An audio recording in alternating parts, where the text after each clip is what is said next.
Hello students, welcome to our channel Scholarly Minds. So today we are going to discuss about BPAG 171 Disaster Management.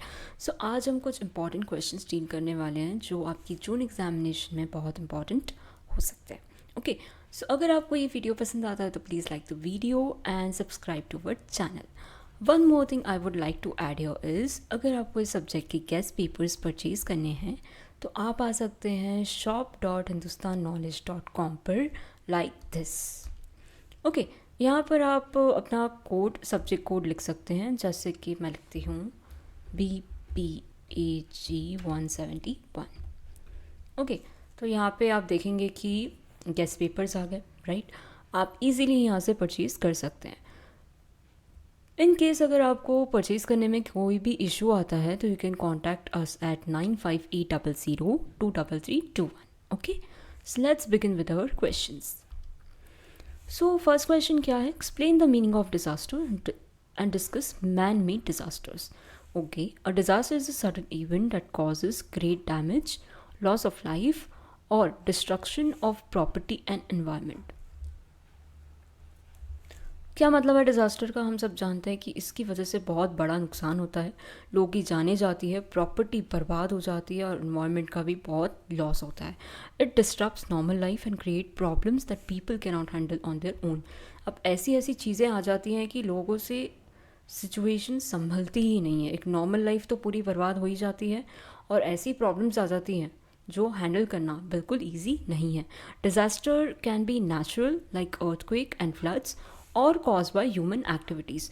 Disaster दो तरीके से हो सकते हैं, एक तो नेचुरल जैसे कि भूकंप आ जाना या फिर बाढ़ आ जाना, और एक जो ह्यूमन एक्टिविटीज़ की वजह से होता है. In simple words, a disaster is any situation that brings serious harm and requires immediate help and recovery efforts. अब अगर सिंपल वर्ड्स में बोला जाए तो डिज़ास्टर क्या है? एक ऐसी सिचुएशन जिसकी वजह से कुछ बहुत बड़ा नुकसान हुआ है और हाथों हाथ रिकवरी की और मदद की ज़रूरत पड़ जाती है. It affects people physically, emotionally, socially and economically. इसकी वजह से क्या होता है कि लोग फिज़िकली अफेक्ट होते हैं, किसी को इंजरी हो जाती है, जैसे कि फॉर एग्जांपल भूकंप आ गया, ठीक है, अब किसी के ऊपर कोई चीज़ गिर गई तो उसे फिज़िकली दिक्कत आई है. इमोशनली बहुत सारा नुकसान हो जाता है. सोशली कुछ लोग अलग अलग हो जाते हैं. इकोनॉमिकली पैसों की बहुत दिक्कत हो जाती है क्योंकि इन चीज़ों को ठीक करने में पैसा तो लग ही जाता है. Disaster can happen anywhere at any time, so preparedness is very important. अब डिज़ास्टर क्या है? कहीं भी कभी भी आ सकता है, ठीक है. पूछ कर आएगा क्या? नहीं. तो हमें तैयार रहना चाहिए, ये कहा जा रहा है यहाँ पर. ओके, अब बात करते हैं मैन मेड डिज़ास्टर की.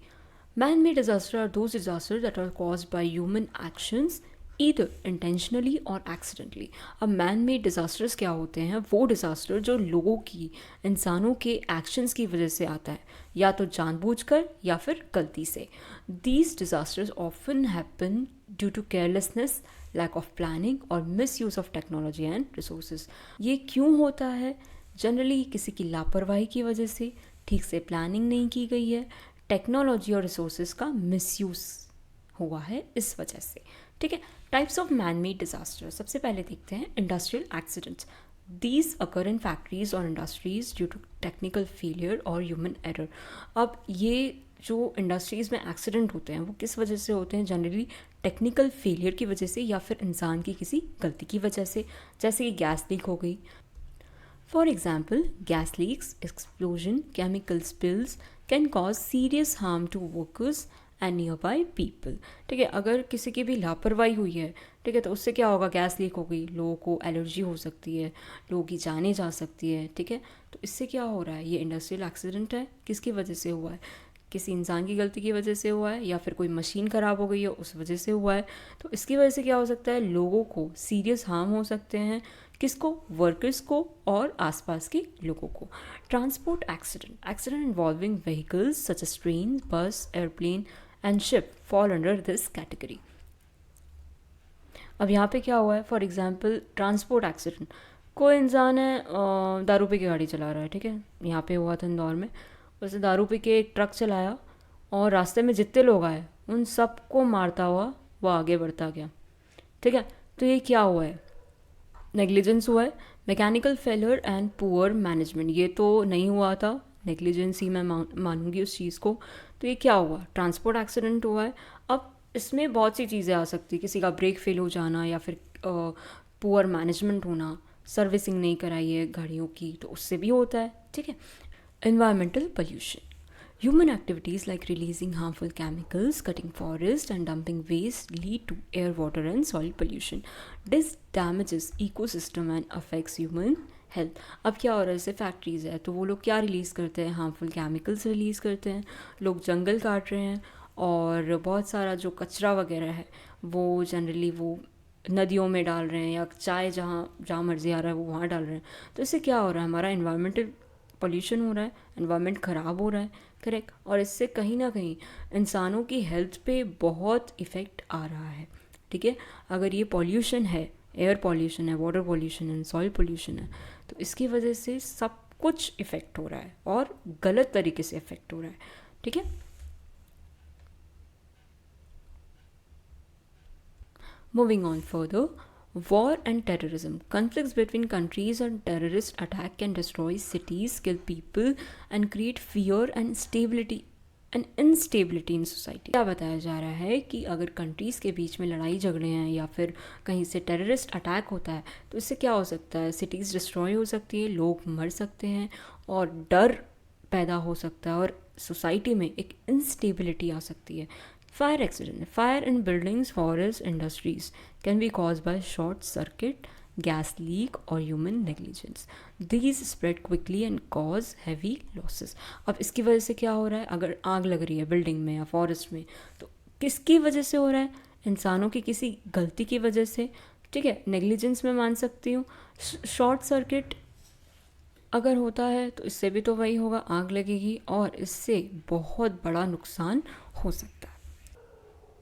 Causes of man made disasters, क्या होते हैं इनके causes, carelessness and lack of awareness, किसी भी तरह की लापरवाही की वजह से ये एक्सीडेंट्स हो सकते हैं। पुअर सेफ्टी मेजर्स, अगर सही तरीके से सेफ्टी मेजर्स नहीं लिए गए हैं तो ये एक्सीडेंट्स हो सकते हैं। लैक ऑफ प्रॉपर ट्रेनिंग, अगर आपने लोगों को ट्रेनिंग नहीं दी है कि मशीन को इस तरह से हैंडल करना है तो एक्सीडेंट्स हो सकते हैं। Over use of natural resources, अगर किसी नेचुरल रिसोर्सेज का एक्सेसिव यूज़ किया जा रहा है तो वहाँ पर डिज़ास्टर आना पॉसिबल है। वीक लॉज एंड रेगुलेशन, अगर प्रॉपर लॉज नहीं बनाए गए हैं किसी चीज़ को लेकर तो वहाँ पर एक्सीडेंट होने की पॉसिबिलिटी ज़्यादा है। फॉर एग्ज़ाम्पल कहीं पे स्ट्रिक्ट लॉज नहीं बनाए गए कि आपको 10 घंटे की ट्रेनिंग सारे लोगों को देनी ही है, इन चीज़ों से कैसे डील करना है, अगर कहीं आग लग जाती है तो उसे कैसे कंट्रोल करना है। अगर इस तरह के अगर लॉज बन जाते हैं तो क्या होगा, आग लगने की चांसेस बहुत कम हो जाएंगी। लेकिन अगर वीक लॉ है, हाँ ठीक है ट्रेनिंग दी तो ठीक है, नहीं दी तो भी ठीक है, तो क्या होगा, चांसेस आग लगने के बढ़ जाएंगे। Okay, the effect of man made disasters, सबसे पहले क्या है, लॉस ऑफ ह्यूमन लाइफ, लोगों की जान जा सकती है। Damage to property and infrastructure, आग लगी तो हो सकता है कि सब कुछ जल जाए, पूरी एक फैक्ट्री जल जाए और अंदर की मशीन्स भी जल जाए।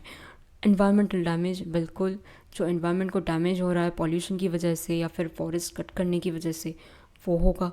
इकोनॉमिक लॉस हो सकता है, अगर आग लगेगी तो इन सबको रिकवर करना, फिर से ज़ीरो से स्टार्ट करना, पैसा तो बहुत लगेगा। मेंटल स्ट्रेस एंड ट्रॉमा, इसकी वजह से एक इंसान हो या जो लोग इस चीज़ से डील कर रहे हैं वो कहीं ना कहीं स्ट्रेस और ट्रॉमा से जूझ सकते हैं, उन्हें बहुत परेशानी हो सकती है कि इतना सब कुछ बिल्ड किया था अब ऐसे हो गया, एक फैमिली बिल्ड की थी लेकिन अब वो घर टूट गया, या फिर वजह से क्या हो रहा है, स्ट्रेस हो रहा है, ट्रॉमा हो रहा है, राइट। प्रिवेंशन एंड कंट्रोल, किस तरह से इन चीज़ों को रोका जा सकता है, ठीक है। Man made disaster can often be prevented if proper steps are taken. Some important measures include, let's see, following safety rules and regulation, सबसे पहली बात है जो भी रूल्स है रेगुलेशंस हैं उन्हें प्रॉपरली फॉलो किया जाए। यूजिंग टेक्नोलॉजी केयरफुली, अगर कोई टेक्नोलॉजी है तो उसको यूज़ करने के पहले पूरी नॉलेज हो, पूरी ट्रेनिंग हो। Providing proper training to workers, proper training दी जाए वर्कर्स को। क्रिएटिंग अवेयरनेस अमंग पीपल, उनमें एक अवेयरनेस क्रिएट की जाए कि देखिए आप इस मशीन को इसी तरह से चलाएं, ये बटन आप ना दबाएं, ठीक है। अगर कुछ भी इमरजेंसी आती है तो आप इस नंबर पे कॉल करें, तो इस तरह की जो चीज़ें हैं, अवेयरनेस है, इससे क्या होगा, एक्सीडेंट्स कम हो सकते हैं। प्रॉपर प्लानिंग एंड मैनेजमेंट, हर तरह की एक प्रॉपर प्लानिंग की जाए कि किसको क्या काम दिया जा रहा है, किसे ये काम करना है, कौन इस काम में एक्सपर्ट है, ये सारी चीज़ों का प्रॉपर मैनेजमेंट हो। कंक्लूजन हम क्या देखते हैं, disaster specially man made ones are often preventable. अब जो इंसान द्वारा होने वाले डिज़ास्टर्स हैं उनको रोका जा सकता है, प्रिवेंटेबल हैं, अगर सही तरीके से हमने स्टेप्स लिए तो। By being careful, responsible and aware we can reduce their impact. हम रिस्पॉन्सिबल, अवेयर और केयरफुल रहकर इस चीज़ का इम्पैक्ट बहुत कम कर सकते हैं। It is important for individuals, industries and governments to work together to ensure safety, protect life and the environment. See, individuals का, इंडस्ट्रीज़ का और गवर्नमेंट का, इन तीनों का काम है कि ये साथ मिलकर काम करें और इंश्योर करें सेफ्टी, लोगों की लाइफ बचानी है और एनवायरनमेंट भी बचाना है। ठीक है, moving on to next question, highlight the roles of central and state government in disaster management. इन दोनों, disaster management means preparing for, responding to and recovering from disaster like flood, earthquake, cyclone and pandemics. अब disaster management का मतलब क्या है कि हम तैयार रहें और अगर कुछ होता है तो उसको रिस्पॉन्ड करें एंड ऐसी चीज़ों से खुद को रिकवर करें। किस चीज़ों से, किन चीज़ों से, floods, earthquake, cyclone and pandemic. ठीक है, ये किस में आता है, डिज़ास्टर मैनेजमेंट में। समझ में आया? In India, both central government and state government have important roles to play. Their coordination help reduce damage and save life. See, इन दोनों का बहुत ही important role है disaster management में। इनका coordination डैमेज कम करता है और लोगों की लाइफ सेव करता है। रोल्स ऑफ सेंट्रल गवर्नमेंट, सबसे पहले हम पढ़ेंगे कि सेंट्रल गवर्नमेंट का क्या रोल है। Central government plays guiding and supporting role at the national level. ठीक है, जो सेंट्रल गवर्नमेंट है उनका जो रोल है वो गाइडिंग एंड सपोर्टिंग है। ठीक है, policy making and planning, government makes national policies and laws related to disaster management. इनका काम क्या है कि नेशनल पॉलिसीज़ बनाई जाए कि अगर कहीं भी कोई भी अर्थक्वेक आता है या फिर कोई भी डिज़ास्टर आता है तो हमें किस तरह से उस चीज़ को हैंडल करना है, वो सिचुएशन को किस तरह से संभालना है, लोगों को कैसे बचाना है। It ensures all state follow a common framework for safety and preparedness. इनका काम ये इंश्योर करना है कि सारे स्टेट एक ही कॉमन फ्रेमवर्क फॉलो करें सेफ्टी के लिए। ठीक, हर स्टेट तैयार रहे ऐसी सिचुएशन के लिए। नेचुरल डिज़ास्टर मैनेजमेंट अथॉरिटी, ये एक अथॉरिटी है, क्या करती है, गाइडलाइन सेट करती है for disaster prevention, mitigation and response. It helps in planning long term strategies to reduce risk. ये एक अथॉरिटी है जो गाइडलाइन सेट करती है कि अगर डिज़ास्टर आता भी है तो हमें किस तरह से बचना है, और ये लॉन्ग टर्म प्लानिंग करती है रिस्क को कम करने की। ठीक है, ताकि जितना भी लॉस हो वो कम से कम हो और सब लोग सेफ रह सकें। Financial assistance, central provide funds to state during major disasters. आपने देखा होगा कि कभी भी जो सेंटर है, किसी भी स्टेट में अगर कोई डिज़ास्टर आता है तो सेंटर हमेशा फंड्स देती है ताकि वो हर तरह से लोगों का सपोर्ट कर सके और स्टेट को भी सपोर्ट कर सके। ठीक है, it also create special funds like national disaster response fund to support relief work. Relief work को सपोर्ट करने के लिए ये स्पेशल फंडिंग भी क्रिएट करते हैं, जैसे कि national disaster response fund. Coordination and support, during large disasters the central government coordinates between different state ministries and agency. It send help like arm force, medical teams, rescue unit. क्या करते हैं, हमने देखा होगा कि कहीं भी अगर बाढ़ आ जाती है तो ये जो सेंटर है वो आर्म्ड फोर्स को भेजते हैं, मेडिकल टीम्स को भेजते हैं, फूड फैसिलिटी अवेलेबल करते हैं। क्यों? ताकि लोग बच सकें। ठीक है, कोऑर्डिनेशन एंड सपोर्ट वो पूरा दिखाते हैं एक स्टेट की तरफ। कौन? Central government.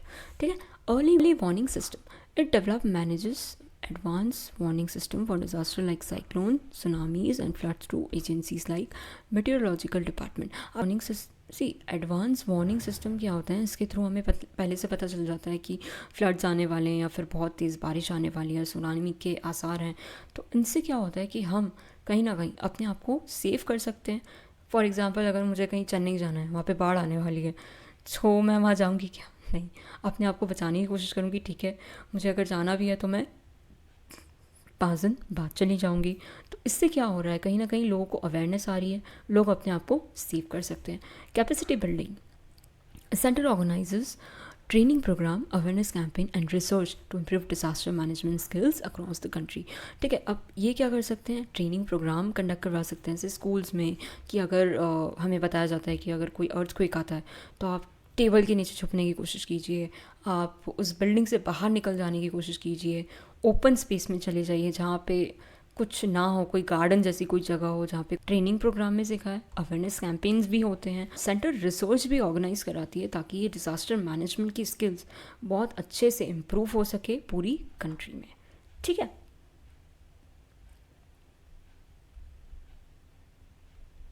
अब हम देखते हैं रोल ऑफ स्टेट गवर्नमेंट। क्या क्या इनके रोल हैं। State government have the primary responsibility for managing disaster with in their areas. अब इनका काम क्या होता है, सबसे पहली रिस्पॉन्सिबिलिटी कि जहाँ पे इनके एरिया में डिज़ास्टर आया है उसे हैंडल करना, मैनेज करना। स्टेट डिज़ास्टर मैनेजमेंट अथॉरिटी, अब ये भी इनकी भी एक अथॉरिटी है जो प्लान करती है, इम्प्लीमेंट करती है डिज़ास्टर मैनेजमेंट की policies based on local needs. जो भी उनकी लोकल नीड्स रहती है उसके हिसाब से वो लोग अपनी चीज़ें, अपनी जो पॉलिसीज़ हैं वो इम्प्लीमेंट कर देते हैं। Implementation of plans. State prepare disaster management plans and ensure they are properly implemented at district and local levels. अब स्टेट क्या करता है, डिज़ास्टर मैनेजमेंट प्लान करता है और प्रॉपरली इंश्योर करता है कि सारे रूल्स अच्छे से इम्प्लीमेंट हो चुके हों डिस्ट्रिक्ट लेवल पे भी और लोकल लेवल पर। Immediate response and relief, state government take quick action during disaster by evacuating people, providing food, shelter and medical help। अब यहाँ पे क्या कर रहा है स्टेट गवर्नमेंट, कहीं भी अगर डिज़ास्टर आया तो वहाँ क्विक एक्शन लिए जाएंगे ताकि वहाँ से लोगों को हटाया जा सके। वहाँ पे अगर लोग हैं तो उन्हें खाना प्रोवाइड किया जा सके या फिर उन्हें रहने की जगह दी जा सके, और अगर किसी को इंजरीज आई हैं तो उन्हें मेडिकल हेल्प भी प्रोवाइड की जा सके। ठीक है, नेक्स्ट आता है district administration. District collectors and local officials play a key role in ground level management. They coordinate rescue operation and maintain law and order। अब यहाँ पे जो डिस्ट्रिक्ट कलेक्टर्स हैं, लोकल ऑफिशियल्स हैं, इनका बहुत ही इंपॉर्टेंट रोल होता है। ये लोग वहाँ पर जाकर सब कुछ देखते हैं कि आप ऐसे करवाइए, आप ऐसे कीजिए, इन लोगों को बुलाइए, यहाँ पे मेडिकल हेल्प की बहुत ज़्यादा ज़रूरत है, ये बच्चों को किसी की ज़रूरत है, इन्हें संभालने के लिए किसी को बुलाइए। ठीक है, तो ये सब वो क्या कर रहे हैं, वो कोऑर्डिनेट कर रहे हैं रेस्क्यू ऑपरेशन को और लॉ एंड ऑर्डर को भी मेंटेन कर रहे हैं। Resources management, state manage local resources like police, fire service and health department for effective response. अब क्या हो रहा है, तो अब स्टेट क्या करता है, लोकल रिसोर्सेज को भी मैनेज कर लेता है। जैसे अगर पुलिस की ज़रूरत है तो वो पुलिस को बुला लेंगे, fire services and health department, अगर हेल्थ के लोगों को हेल्थ की जो फैसिलिटी है अगर वो प्रोवाइड करवानी है तो उन्हें भी वो फटाफट से जल्दी बुला लेंगे, क्योंकि कम पड़ रहे हैं, नर्स चाहिए, डॉक्टर्स चाहिए, आप और आ जाइए, ताकि ये चीज़ें, ऐसी सिचुएशंस को अच्छे से हैंडल किया जा सके। Public awareness, they run awareness program to educate people about safety measures and disaster preparedness। अब जो स्टेट गवर्नमेंट है वो अवेयरनेस प्रोग्राम्स भी चलाते हैं ताकि लोगों को पता चल सके कि अगर कुछ भी ऐसा डिज़ास्टर आए तो हमें कौन से एक्शन लेने हैं, हमें क्या करना चाहिए अबाउट सेफ्टी मेजर्स, एंड हम तैयार रहें ऐसे डिज़ास्टर के लिए। ठीक है, coordination between centre and state. अब इन दोनों का क्या कोऑर्डिनेशन है, effective disaster management require strong coordination between both levels. अब दोनों का कोऑर्डिनेशन बहुत इंपॉर्टेंट है ऐसी सिचुएशन में। The central government provide support and resources, central government क्या कर रही है, सपोर्ट एंड रिसोर्सेज दे रही है, और स्टेट गवर्नमेंट क्या कर रही है, handle implementation and immediate action, कि सारी जो भी पॉलिसीज़ हैं वो प्रॉपरली इम्प्लीमेंट हो जाए और हाथों हाथ अगर कोई ऐसी सिचुएशन आती है तो इमीडिएट एक्शन लिया जाए। Let's move on to conclusion. Both central and state governments play complementary roles in disaster management. हमने देखा कि दोनों अपने अपने रोल्स प्ले कर रहे हैं और बहुत ही इंपॉर्टेंट रोल प्ले कर रहे हैं। The centre focus on policy, funding and coordination. Centre का काम क्या है, पॉलिसी, फंडिंग एंड कोऑर्डिनेशन करना। वहीं स्टेट का काम क्या है, एग्जीक्यूशन एंड रिस्पॉन्स करना। ठीक है. Together they help in reducing the impact of disaster and ensuring public safety. क्या कर रहे हैं दोनों मिलके? दोनों ही डिज़ास्टर का इम्पैक्ट कम करने की कोशिश कर रहे हैं और लोगों की सेफ्टी इंश्योर कर रहे हैं कि लोग ज़्यादा से ज़्यादा सेफ़ रहें, उनकी जान बची रहे, उन्हें ज़्यादा दिक्कतें ना हो. Okay, one more thing I would like to add here is कि आप इस चैनल का व्हाट्सएप ग्रुप भी ज्वाइन कर सकते हैं एंड टेलीग्राम ग्रुप भी ज्वाइन कर सकते हैं. दोनों की लिंक आपको डिस्क्रिप्शन में मिल जाएगी. ठीक है, let's move on to next question. There is a close relation between disasters and development. Elaborate. The statement means that disaster and development are deeply connected. क्या मतलब हो रहा है इस स्टेटमेंट का कि दोनों ही deeply connected हैं. The way a country develop can increase or decrease the chances and impact of disaster and disaster can also affect development. क्या मतलब है इसका कि अगर किसी देश का डेवलपमेंट हो रहा है, ठीक है, तो उस पर डिपेंड करता है कि डिज़ास्टर जैसे फ्लड हुआ, अर्थक्वेक हुआ, लैंडस्लाइड हुआ, तो ये ज़्यादा होंगे या कम होंगे. और अगर डिज़ास्टर आ भी जाए तो उसका इम्पैक्ट कितना होगा, ठीक है, नुकसान या डैमेज कितना होगा. और हमें ये भी बताया जा रहा है कि डिज़ास्टर डेवलपमेंट को भी अफेक्ट करते हैं. क्या आपको इतना समझ में आता है? How development can increase disaster. अब यहाँ पे क्या बताया जा रहा है कि डेवलपमेंट की वजह से डिज़ास्टर किस तरह से बढ़ सकते हैं. Sometime development activities make disaster worse. अब यहाँ पे क्या बताया जा रहा है कि अगर डेवलपमेंट हो रहा है तो उसकी वजह से डिज़ास्टर और ज़्यादा भयानक हो सकते हैं. For example, cutting down forest for roads, building, industries leads to deforestation. We all know कि अगर फॉरेस्ट को काट दिया गया तो इससे क्या क्या होने वाला है. ठीक है, एक तो इकोसिस्टम को प्रॉब्लम होगी, एनवायरनमेंट को डैमेज होगा, वो अलग. These can cause floods, landslides because trees are no longer there to hold the soil. अब इसकी वजह से क्या होगा? फ्लड्स आ सकते हैं, लैंडस्लाइड हो सकता है क्योंकि पेड़ नहीं हैं मिट्टी को होल्ड करने के लिए.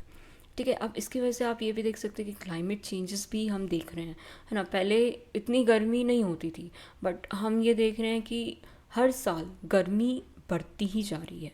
किसकी वजह से? ये डिफॉरेस्टेशन की वजह से. Similarly, unplanned urbanisation, rapid growth of cities create problem. When houses are built in unsafe areas like river bank or hill, people become more vulnerable to floods, earthquake and landslides. हम ये देख रहे हैं कि cities grow करती जा रही है, urbanization होता जा रहा है.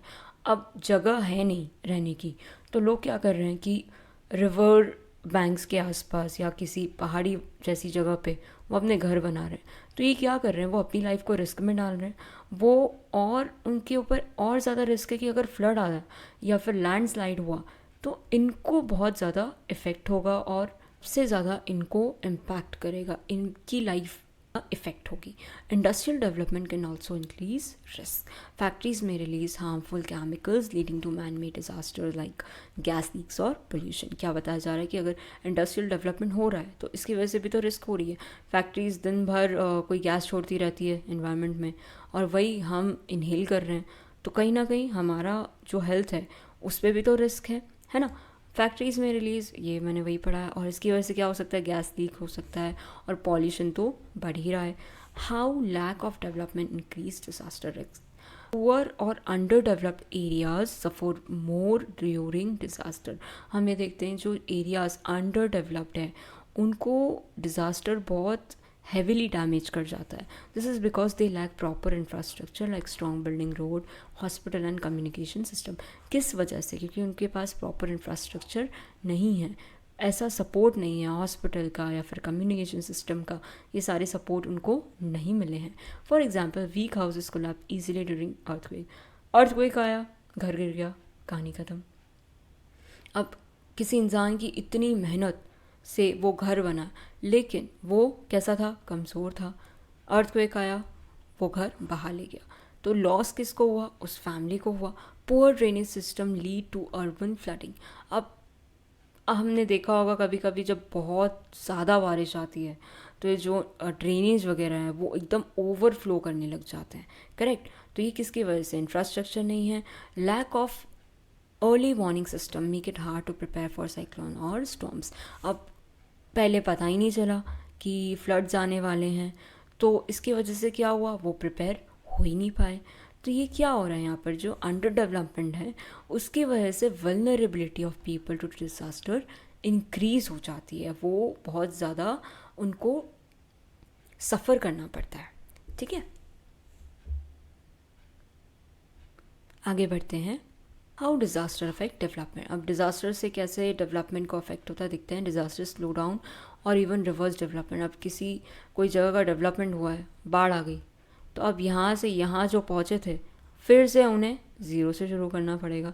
तो ये क्या हो गया, रिवर्स हो गया development. When a disaster occurs it destroy infrastructure, crops, industries और होम्स। अब क्या हो रहा है, अगर डिज़ास्टर आ रहा है तो ये बहुत चीज़ें तबाह कर देता है, घर को, क्रॉप्स को, इंडस्ट्रीज़ को, इंफ्रास्ट्रक्चर को। For instance flood can destroy farmland and reduce food production. Floods की वजह से हम देखते हैं कि फसल बर्बाद हो गई, हम देखते हैं न्यूज़पेपर में पढ़ते हैं। ठीक है, तो उसकी वजह से फूड प्रोडक्शन कम होगा। Earthquake can damage building, road and bridges. जब बहुत ही तेज़ हम बोलते हैं कि अर्थक्वेक आया तो उसकी वजह से बिल्डिंग, रोड, ब्रिजेस ये टूट सकते हैं, डैमेज हो सकते हैं। Cyclone can disturb electricity, water supply and communication. इसकी वजह से ये चीज़ों का जो सप्लाई है वो डिस्टर्ब हो सकता है। ठीक है, government then have to spend a lot of money on relief, rehabilitation instead of development projects like education, healthcare and infrastructure. अब गवर्नमेंट को क्या करना पड़ता है, ढेर सारा पैसा लगाना पड़ता है रिलीफ पे, रिहेबिलिटेशन पे, जबकि वो ये पैसा कहाँ पे लगा सकती है, एजुकेशन पे, हेल्थ केयर पे, इंफ्रास्ट्रक्चर पे। लेकिन ऐसे डिज़ास्टर की वजह से बहुत पैसा यहाँ पर लग जाता है। The need for sustainable development. क्या बताया था मैंने सस्टेनेबल डेवलपमेंट के बारे में, कि अगर नेचुरल रिसोर्सेज हैं तो आज तो आप यूज़ कीजिए, लेकिन कल के लिए भी आपको बचाकर रखना है, आने वाली जनरेशन के लिए भी चीज़ें, नेचुरल रिसोर्सेज बचाकर रखनी हैं। To reduce disaster development should be planned carefully. क्या बताया जा रहा है कि अगर आपको डिज़ास्टर कम करने हैं तो डेवलपमेंट अच्छे से प्लान करना ज़रूरी है। This is called sustainable development. It means meeting present needs. आज की ज़रूरतों को पूरा कीजिए, लेकिन हार्म मत कीजिए किसी एनवायरनमेंट को और आने वाली फ्यूचर जनरेशन को। क्या क्या इसमें इंक्लूड होता है हम देखते हैं। Building earthquake resistant structure. आप कैसी बिल्डिंग्स बनाई हैं, कैसी चीज़ें बनाई हैं कि जहाँ पर अर्थक्वेक अगर आए भी तो वो स्ट्रक्चर को वैसा का वैसा ही रखे। ठीक है, हम देखते हैं, मैंने देखा था कहीं पे कुछ ऐसा एग्जीबिशन चल रहा था जहाँ पे अगर अर्थक्वेक आता है तो बिल्डिंग वैसी की वैसी रहे, मतलब नीचे बेस में ऐसा कुछ बनाया गया कि बस बेस मूव होगा लेकिन ये बिल्डिंग सेफ रहेगी। Protecting forest and natural resources. हमें क्या करना है, जंगलों को बचाना है, नेचुरल रिसोर्सेज को बचाना है। प्रॉपर अर्बन प्लानिंग ठीक से करनी है। Using technology for early warning systems. Early warning systems अगर होंगे तो इससे लोग थोड़ा प्रिपेयर हो जाएंगे, अवेयर हो जाएंगे कि अच्छा ठीक है ऐसे ऐसे चांसेस हैं तो हमें थोड़ा प्रिपेयर रहना है। Such development reduce disaster risk and protect people. ऐसे ही डेवलपमेंट क्या कर रहा है, डिज़ास्टर रिस्क को कम कर रहा है और लोगों को बचा रहा है, सेव कर रहा है। कंक्लूजन हम देखते हैं, disaster and development closely linked है ना, हमने अभी देखा। Poor planning and environmental damage increase disaster risk. अगर हमने ठीक से प्लानिंग नहीं की और एनवायरमेंट का डैमेज किया तो इसकी वजह से जो डिज़ास्टर की रिस्क है वो बढ़ जाती है। While disaster slow down development. अब डिज़ास्टर की वजह से डेवलपमेंट भी क्या हो जाता है, स्लो हो जाता है। Therefore proper sustainable development is necessary to reduce the impact of disaster, ensure long term growth and safety. अब वहीं अगर हम प्रॉपर एंड सस्टेनेबल डेवलपमेंट की बात करें तो ये क्या कर रहा है, डिज़ास्टर का इम्पैक्ट भी कम कर रहा है और लॉन्ग टर्म ग्रोथ और सेफ्टी भी इंश्योर कर रहा है। Okay, moving on to next question. Analyze the impact of Uttarakhand floods 2013. Bring out the major lessons learned from this disaster. अब उत्तराखंड में 2013 में एक बहुत ही भयानक फ्लड्स आए थे। ठीक है, worst natural disasters in India. Heavy rainfall, cloud burst and sudden melting of glaciers caused massive floods and landslides, especially in the districts of Kedarnath. हम सब ये जानते हैं 2013 में बहुत भयानक फ्लड्स आए थे। ठीक है, बहुत सारे लोगों ने अपनी जान गंवा दी थी, वहाँ की जो इंफ्रास्ट्रक्चर है वो बहुत ज़्यादा डैमेज हो चुके थे। Thousands of people lost their life and infrastructure was badly damage. ठीक है, हम सब जानते हैं कि वहाँ पे क्या हुआ था और कितना भयानक हुआ था, स्टिल रिमेंबर। ठीक है, वहाँ पे मेरे भी कुछ दूर के रिश्तेदार, मतलब एक ही कास्ट के थे, वो लोग भी गए थे और वो फैमिली में से 2-3 लोग लौट कर नहीं आए। ठीक है, उन लोगों ने अपनी जान गंवा दी थी। Impact of disaster, loss of life and human suffering. We all know कि वहाँ पे सब दर्शन करने जाते हैं, टूरिस्ट, लोकल रेजिडेंट्स टाइप। बहुत सारे लोग जो दर्शन करने गए थे, टूरिस्ट थे, घूमने गए थे, लोकल रेजिडेंट्स, उन्होंने अपनी जान गंवाई। Many people were stranded without food, water, shelter for days. Families were separated and emotional trauma was very high. अब वहाँ हम जानते हैं कि वी ऑल नो, आप लोगों ने भी शायद देखा होगा कि कैसा मंज़र था वो। ऊपर से मतलब हेलीकॉप्टर वगैरह भेजे जा रहे थे लोगों को वापस लेकर आने के लिए। लोगों को खाना नहीं मिल रहा था, पानी नहीं मिल पा रहा था, रुकने के लिए कोई जगह नहीं मिल पा रही थी। फैमिलीज़ अलग अलग हो चुकी थी, लोग सब सेपरेट हो चुके थे, कौन कहाँ है कुछ पता नहीं चल रहा था। डिस्ट्रक्शन ऑफ इंफ्रास्ट्रक्चर, आप सब जानते हैं कि कितना भयानक फ्लड था। Road, bridge, house and hotel सब कुछ बर्बाद हो चुका था। Important pilgrimage routes to Kedarnath and other religious places were completely damaged, affecting connectivity. अब रास्ते ही बंद हो गए हैं तो ना वहाँ पर जाया जा सकता है, ना वहाँ से लौटा जा सकता है। तो इसकी वजह से क्या हो रहा है, कनेक्टिविटी बहुत अफेक्ट हो गई थी। Economic loss, the disaster badly affected tourism which is the main source of income in Uttarakhand. अब वहाँ पे क्या है, जो मेन सोर्स है उत्तराखंड में लोगों का, वो क्या है, टूरिज़्म है। लेकिन अब ऐसा हो गया तो कोई जाएगा क्या वहाँ पे। तो काफ़ी टाइम तक लोग नहीं जा पाए थे क्योंकि कुछ डर गए थे और वहाँ पे सच में तबाही बहुत ज़्यादा थी। तो वहाँ पर जाने का कुछ मतलब था ही नहीं। Local business, shop and transport services suffer a huge loss. अब ये जो लोकल बिजनेस है, शॉप्स है, ट्रांसपोर्ट सर्विसेज है, यहाँ पे इन लोगों को भी बहुत बड़े बड़े लॉसेस झेलने पड़े थे। एनवायरमेंटल डैमेज, फॉरेस्ट बर्बाद हो चुके थे। Reverse change their courses, reverse जो थी वहाँ पे उन्होंने अपना रास्ता बदल लिया था। सॉइल इरोजन इंक्रीज, बहुत ज़्यादा सॉइल इरोजन बढ़ गया था। The natural balance of Himalayan region was disturb. इतना बड़ा लैंडस्लाइड हुआ था तो आपको क्या लगता है कि क्या ही बचा होगा। हम जानते हैं कि वो मलबा पूरी तरह से ऊपर पहाड़ से आया और सबको ही साफ़ कर दिया उसने। सिर्फ वो मंदिर सेफ था, इसके अलावा जो आसपास की जितनी भी सराउंडिंग थी वो पूरी तरह से डिस्ट्रॉय हो चुकी थी। ठीक है, तो ये क्या हुआ, एनवायरमेंटल डैमेज हुआ था। Impact on livelihoods, farmers, shopkeepers and daily wage workers loss their source of income. जैसे क्या हुआ, जो फार्मर्स थे, जो छोटी छोटी दुकान लगाने वाले शॉपकीपर्स थे, जो रोज़ कमाते थे, डेली वेज वर्कर, ऐसे लोगों की जो सोर्स ऑफ इनकम है वो ख़त्म हो गया था, वो खो चुके थे।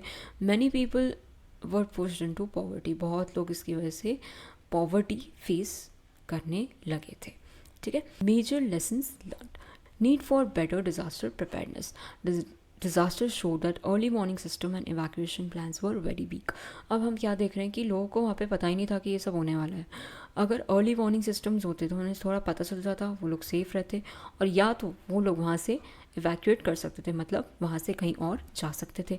Authorities must improve forecasting and emergency response system. Authorities को क्या इम्प्रूव करनी चाहिए, फोरकास्टिंग और इमरजेंसी रिस्पॉन्स सिस्टम्स को, ताकि लोग ऐसी सिचुएशन को क्विकली ईजीली डील कर सकें, अपने आप को मेंटली प्रिपेयर्ड रख सकें। इम्पॉर्टेंस ऑफ सस्टेनेबल डेवलपमेंट,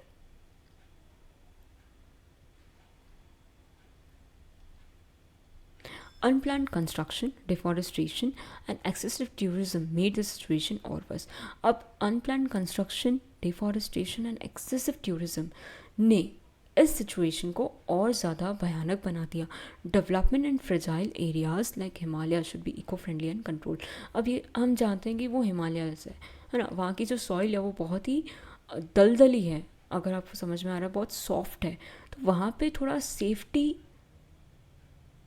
रखना ज़रूरी है। ठीक है, अब ये यहाँ पे यही बताया जा रहा है कि यहाँ पे कुछ प्लानिंग नहीं की गई और ये ऑलरेडी इस टाइप का एरिया है, तो यहाँ पे सब कुछ कंट्रोल होना चाहिए था। ठीक है, and strengthening infrastructure, building roads and bridges should be build using disaster resistant technique. अब इनके हिसाब से क्या कहना है कि बिल्डिंग रोड्स एंड ब्रिजेस, इन्हें किस तरह से बनाना चाहिए कि अगर डिज़ास्टर आ भी जाए तो कुछ लॉस ना हो। ठीक है, वो जगह, वो रोड, वो ब्रिज वो बचा रहे, सेफ रहे। Proper planning can reduce damage during such events. अब अगर अच्छे से प्लानिंग की जाती तो इस तरह के डैमेजेस को कम किया जा सकता था। Role of government and agencies, organisation like national disaster management authority must coordinate better with state authorities. क्या कहा जा रहा है कि इस तरह के जो ऑर्गेनाइजेशंस हैं उन्हें कोऑर्डिनेट करना चाहिए अच्छे से, किसके साथ, स्टेट अथॉरिटीज़ के साथ, ताकि ऐसे सिचुएशन को अच्छे से हैंडल किया जा सके। Quick rescue and relief operation are very important, we all know, इन दोनों की तो बहुत ज़रूरत होती है ऐसी सिचुएशन में। Community awareness and participation, local people should be train in disaster management. अब वहाँ के जो लोकल लोग हैं उनको ट्रेनिंग देना ज़रूरी है। Awareness programme can help them respond quickly and save life. अगर उन्हें पहले से पता होता कि अच्छा ऐसा होने वाला है या फिर ऐसा कुछ हो रहा है, तो उन्हें क्या करना है, किस तरफ जाना है, कैसे वो अपने आप को बचा सके, तो ये सब किसकी वजह से होगा, अवेयरनेस प्रोग्राम्स की वजह से तो होगा। ठीक है। Regulation of tourism, there should be limits on the number of tourist visiting sensitive areas. हम जानते हैं कि वो एरिया थोड़ा सेंसिटिव है, ठीक है, वहाँ की जो मिट्टी है, वहाँ पे हिमालय है, वहाँ का जो मौसम है, ये सारी चीज़ें उस जगह को थोड़ा सेंसिटिव बनाती है। तो यहाँ पे एक लिमिट होनी चाहिए कि टूरिस्ट सिर्फ इतने ही होंगे। Proper rules must be followed to avoid over crowding, rules follow किए जाने हैं ताकि ज़्यादा भीड़ भड़क्का वहाँ पर ना हो। Environmental protection, protecting forest, river and glacier is essential. अब हमें इन चीज़ों को बचाना, हम सब जानते हैं, बहुत इंपॉर्टेंट है। रिवर्स को, फॉरेस्ट को, activities that harm the environment should be strictly control. अगर किसी भी तरह की एक्टिविटी एनवायरनमेंट को हार्म पहुंचा रही है तो ऐसी एक्टिविटीज़ को रोकना ज़रूरी है। The 2013 Uttarakhand floods were a tragic reminder how natural disaster can cause huge damage when combined with human negligence. By learning this, even improving planning and respecting nature, such disaster can be better managed in future. अगर हमने सही तरीके से planning की, nature को respect करना शुरू किया, तो इस तरह के डिज़ास्टर्स ठीक से मैनेज किए जा सकते हैं आने वाले वक्त में।